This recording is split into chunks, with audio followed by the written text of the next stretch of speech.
नमस्कार, आप देख रहे हैं लाइव हिंदुस्तान। इस वक्त की सबसे बड़ी खबर मिडिल ईस्ट से आ रही है, जहां युद्ध की चिंगारी अब एक भीषण आग में बदल चुकी है। शनिवार सुबह अमेरिका और इसराइल ने मिलकर ईरान पर बड़ा सैन्य हमला कर दिया।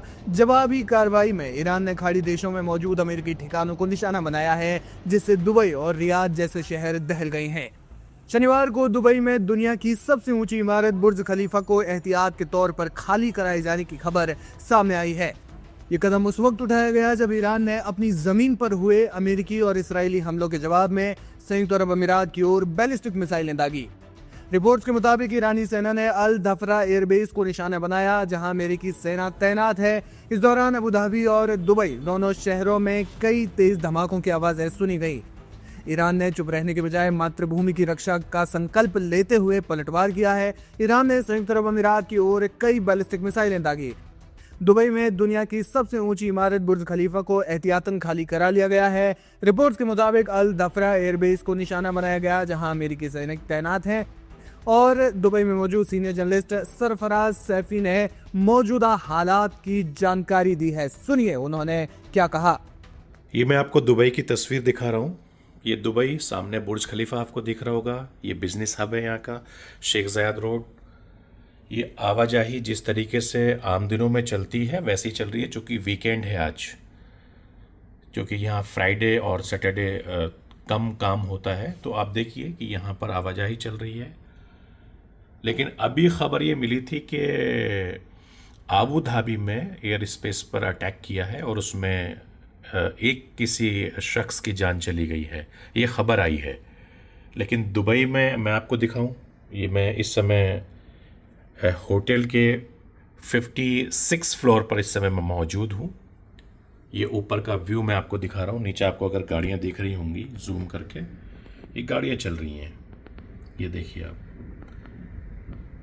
जैसे अमूमन गाड़ियाँ चलती हैं। ये साइड में आपको मेट्रो दिख रहा होगा। आवाजाही जैसी है ये वैसी ही है यहाँ पर, और ये प्राइम लोकेशन है दुबई की।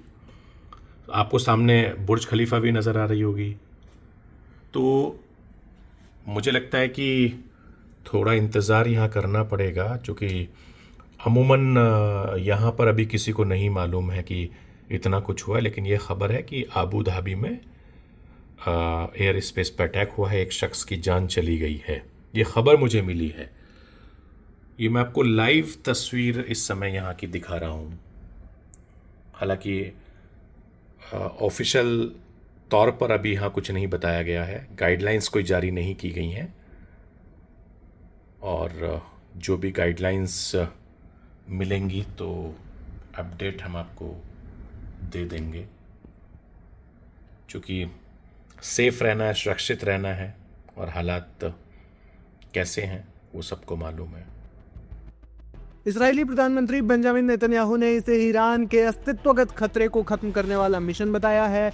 वहीं ईरान के विदेश मंत्री ने दो टूक कहा कि इतिहास गवाह है कि ईरान कभी विदेशी आक्रमण के आगे नहीं झुका। तेहरान ने चेतावनी दी है कि हमलावरों को अपने इस आपराधिक कृत्य पर पछतावा होगा। मिडिल ईस्ट इस वक्त बारूद के ढेर पर बैठा हुआ है। दुबई से लेकर तेहरान तक हर तरफ दहशत का माहौल है। क्या ये विश्व युद्ध की शुरुआत है या फिर कूटनीति का कोई रास्ता अभी भी बचा हुआ है? हम पल पल की जानकारी आप तक पहुंचाते रहेंगे, जिसके लिए आपको देखना होगा लाइव हिंदुस्तान।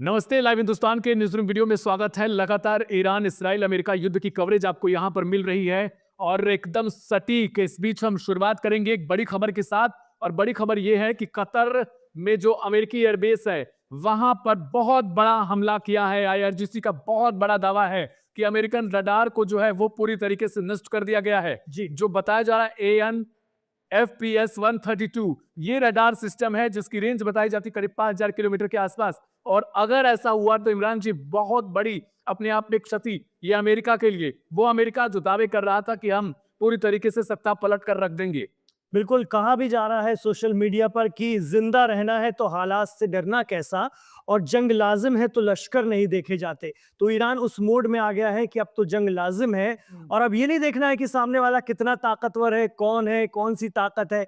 अब तो ये है कि मारना है और लगातार मारना है, और ये चालू हो चुका है, ये चल चुका है। और यही वजह है कि इन्होंने अपना जो अभियान है, जो अपना ऑपरेशन है, उसका नाम फतेह खैबर रखा है। तो फतेह खैबर के तहत आपने खुद बताया कि ये पहली बड़ी क्षति हुई है अमेरिका को, ये बड़ी क्षति मानी जाएगी। और खास तौर से उनका जो सिस्टम, उनकी इंटेलिजेंस, उनकी तकनीक, उसको ध्वस्त कर कर रखना शुरू कर दिया है। और अभी तो ये शुरुआत है। बहुत सी रिपोर्ट दिव्यांशु बता रही है कि ये दिन में नहीं, रात में ईरान मारेगा ज्यादा। रात में हमले ज्यादा सही एथेंटिक होते हैं और ज्यादा नुकसानकारी होते हैं। यही रणनीति अपनाने की कोशिश हो सकता है कि हो इस बार। चलिए एक बार हम आपको जल्दी से मैप पर दिखा देते हैं आखिर कहां कहां पर ये हमले हुए हैं दोनों देशों में। ईरान में, इसराइल में, इसके अलावा खाड़ी के मुल्कों में देखिए हाइफा बहुत ज्यादा नुकसान हुआ है। अभी तस्वीरें हम आपको दिखाएंगे। तेल अवीव, इसके अलावा उर्दुयन एक जगह बताई जा रही है वहां पर, और इसके अलावा देखिए ये जो तबरीज है, इसके अलावा कौम है, इस्फहान है, बुशहर है, ये सब शहर आप जो देख रहे हैं, जिस तरीके से ये तस्वीर आपको मैप जो दिखाई दे रहा है ईरान और इसराइल की तरफ से, और दूसरी तरफ सऊदी अरबिया में भी, यूएई में भी, हर जगह पर ये हमले हुए हैं। अपने आप में बहुत ज्यादा नुकसान पहुंचे। एक बार हम आपको हाइफा की वो तस्वीर दिखाते हैं। देखिए किस तरीके से पूरी बिल्डिंग को विध्वंस करके रख दिया है। ये तस्वीर जो आपको हाइफा की, ये हाइफा की तस्वीर आप सोचिए इसराइल की, जहां पर कहीं ना कहीं कोस्टल एरिया बताया जाता है, बहुत ज्यादा आर्थिक मजबूती वहां से। ये बिल्डिंग पूरी की पूरी बहुत बड़ा बंदरगाह है वहां पर, इजराइल का पोर्ट है। और ये आप देख सकते हैं ईरान की मिसाइल कितना अंदर घुसी है, पूरी बिल्डिंग को ध्वस्त करके रख दिया है। जी, इसके अलावा अब हम आपको तेल अवीव की वो तस्वीर दिखा देते हैं। बसें जो है वो पूरी तरीके से नष्ट हो चुकी है। बसें देखिए आप, अपने आप में बहुत ज्यादा कर्मचारी, यहाँ पर जो फायर ब्रिगेड के अधिकारी हैं, कर्मचारी, उनको लगा दिया गया है। ये एक लाइन से अगर आप देख सकते हैं पूरी की पूरी बसों के स्टैंड पर मारा है। ऐसा लग रहा है कि बसों का जो ठिकाना है वहां पर एक साथ मिसाइलें मारी हैं। एक भी बस साबुत नहीं बची, हम देख सकते हैं, पूरी जल करके खाक में बदल गई है।